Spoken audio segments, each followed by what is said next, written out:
I know what you're asking yourself. Is that Timothy Oliphant? No, it's Timothy Chalamet.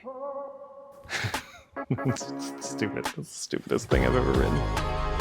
If you run a business, there's a reason you ended up on this video. This is your security survival guide. I am Jeremy Vance. I'm a commercial security consultant, and I'm here to help you save money and get a return on your investment for your security system. So on today's podcast, we're actually going to be looking at 3 techs that are coming into 2026, the end of 2025, that are going to help you change the way your security system works, allow it to be a little bit more responsive, a little bit more cost effective, and also just more effective, more active deterrent. We want to be able to stop crime, not necessarily just take pictures of what happened. We want to be proactive. We want the control room to be able to be proactive, and these will help you with that. So to start, we're going to actually start by talking about the ability to see in the dark. All the new camera systems, everything from Dahua, which is the workhorse camera system we use, to UniView, Hikvision, all the way up to your tier 1s like your Bosches and your Altas, they all have some version of this. So in this case, I have a TIOC Pro specifically here. What we're looking at is the ability to see as if it's daytime in the middle of the night with no lights on. Now, the reason this is important is this allows you to actually save money on electricity. So there's your return on investment. You don't need your lights on all night long. You don't need to worry about wasting all that electricity, especially if you have solar. A lot of times your battery is not going to be holding up systems through the night. This allows you to take care of that. On top of that, just quietly, these cameras also work with solar poles. So that means that you can have these in remote areas and not have to worry about power at all and lighting, but still see as if it's daytime. All right, so overall, let's just talk about the TIOC Pro because that's probably the most common active deterrent camera that you're gonna see out there right now. So the TIOC Pro allows you to have the night vision. So you don't need lights, you'll be able to see as if it's daytime. It also allows you to have the active deterrents, so the sirens and the strobes, anything that will help scare away criminals. We don't want people coming onto the site and just doing what they want to do. We want something to shove them away, something to make it seem difficult or like you're a hard target, that you care about your security. When that happens, people will go to the next place that they want to look into. There's always an easier target. They will skip the harder targets. Doesn't matter how actually secure it is. So that's important to understand. On top of that, you also get the AccuPick function, which all of the systems have to some extent, but that allows you to tie into the VMS. So whether it's like DSS or Milestone or NX Witness, all of these will have this function. And that function allows you to select a person in a picture on one of your cameras and then track that person through the footage on all of them. It's super helpful for dealing with questions about where did the person go, what did they do, where did they go, what did they see on the site. A lot of the systems will actually have a map as well, and they'll actually track the person as they walk through the site.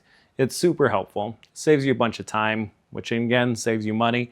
Think about the amount of times that if you've had this situation where you've had to spend 6 to 8 hours going through footage, you can now do all that within a matter of about like 5 minutes. So think of the return on investment in that realm there too. So that, night vision. Again, we have the TIOC Pro that's showing here. I'll put a link in the comments below that you can actually see that original footage from Dahua from UK, because Chris does an amazing job on that stuff. All right, now the next product goes a different direction. This is a Bellum Australia lockbox. Now this has no batteries in it, no power, no Wi-Fi, no Bluetooth, nothing. It's literally just a lockbox, but there's no keyhole to it. Instead, it actually is a smart lock that's based off the cloud. So you can actually send a key to this lockbox to somebody's phone, just the same way you send a text message. Send them a key, their phone actually taps the lock here, powers the lock, and allows them to unlock it and go in and stuff. This is insane. It's literally magic. So it's important to kind of understand what that means. So let's talk real quick about the different applications that you would find this in. Probably the easiest one that everybody sees just across the board is Airbnbs. With this case, you can actually bolt this cabinet, and they come in multiple sizes, but you can bolt that to the outside of a property, send the digital key to somebody's phone. They can actually get into this lockbox, get the house key, instructions, any sort of thing you have as far as like laminated sheets, even to the point where you can have like things that they can do around town, like pamphlet stuff. So basically it's a secure box that they can get in and out of and be able to use your house and have you make money off that. The other thing that's kind of cool about it is you have full control over it. So you can cancel that credential at any time. You can also set restrictions to it. It only works from time A to time B or whatever. So if you don't want them coming back later, you don't want to have to be going through all that stuff, you can take care of it. Just web application. You just go in and change your information. Nice and easy. In this case, a lot of the times you will actually have a management company take care of it for you as well. So you just send that information to them and they take care of it. Nice, easy with you and hands off. The other option of things that I think about, because again, I'm a commercial security consultant, is strata management buildings. So currently what happens for the strata companies is if they need to send a technician to a residential area or some building, they actually have a long process that goes through. Let's say you're a plumber and you need to get the plumber into the strata building, so into that commercial building or that residential building. That plumber needs to go to the strata management, collect the key. They then need to drive to that building, go through the doors, do what they need to do, lock everything up. When they're done, they need to travel back to the strata management building, turn back in the key, and then they're done for the day. It's actually, in cases like Melbourne in particular, that could be 3 to 4 hours of their day is done traveling. It can actually be a super pain as somebody who has to deal with that on occasion. Now this allows us to bolt that lockbox directly to the outside of the building, somewhere in an alcove, especially if it has like camera cover, that'd be great. We don't need to worry about getting power to it. We don't need to worry about getting cable to it, nothing. It doesn't need Wi-Fi, doesn't need the Bluetooth, nothing. All we do is we send the plumber the access control token on their phone. They put their phone to the cabinet, it unlocks, they grab what they need to get, so the keys in this case, go and do their work, put it back, put their phone back to it, lock it up, leave. They go home. The other side benefit of this is it keeps a log of everybody that's logged into that key safe and has opened that door up in the cloud.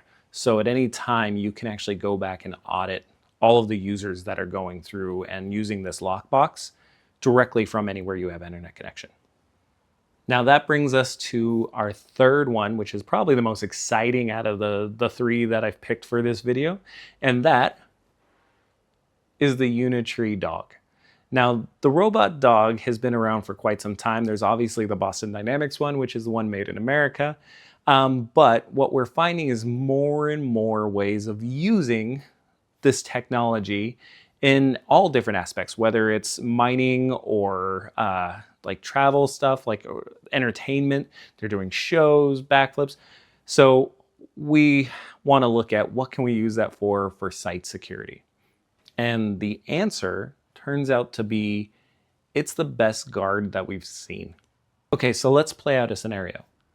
You are an unfortunately wayward child who has been led astray by your friends and are now deciding that it's worth your time to try to break into a site to, let's say, graffiti on one of the walls. You get to the site at nighttime, you jump the fence. Now at some point, you set off one of the alarms from the perimeter. On site, a dog, a robot dog, is literally asleep in its doghouse. It wakes up, sirens and strobes on it, and it begins racing out to where you set off that alarm. As the dog is racing out to the spot where the alarm went off, the control room gets the alarm from the site, the cameras from all the sites, so it can see all the cameras from the building itself in the perimeter, and they can see the video from the dog live as it's racing out to deal with the alarm. Imagine that.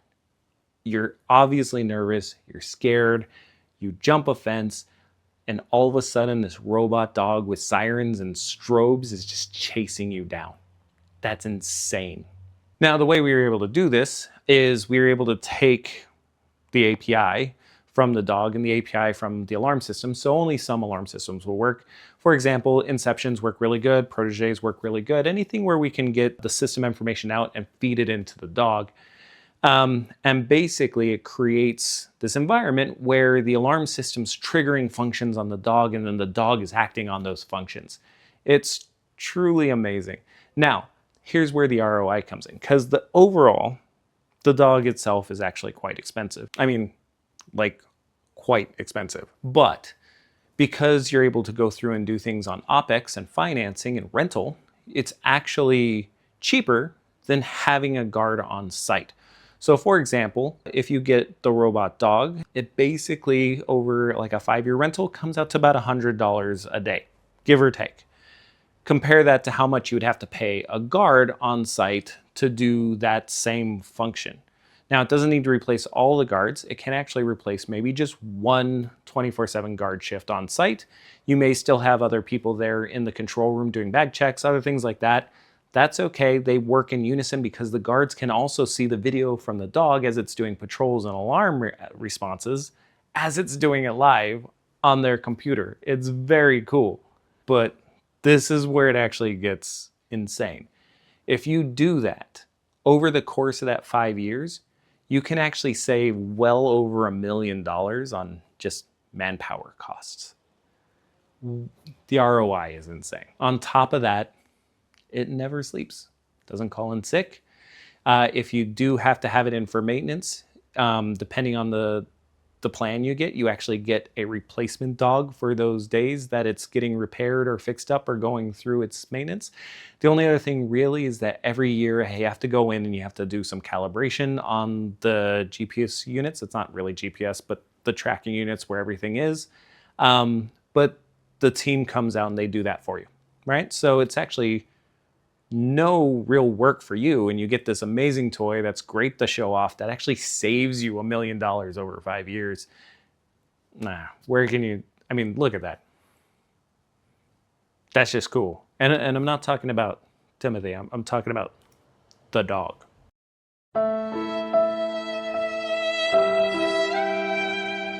I mean, that's just really cool. Like, that's all I got. It's cool. Now, this is a ton of information that we've gone through today. So hopefully this doesn't bore anybody, because this is actually one of the cooler things that we've done with the night vision cameras, the lockbox that doesn't require any power or internet, but still gives you an internet-based access control system, and the dog, which can replace a human guard and save you $1 million over the course of 5 years.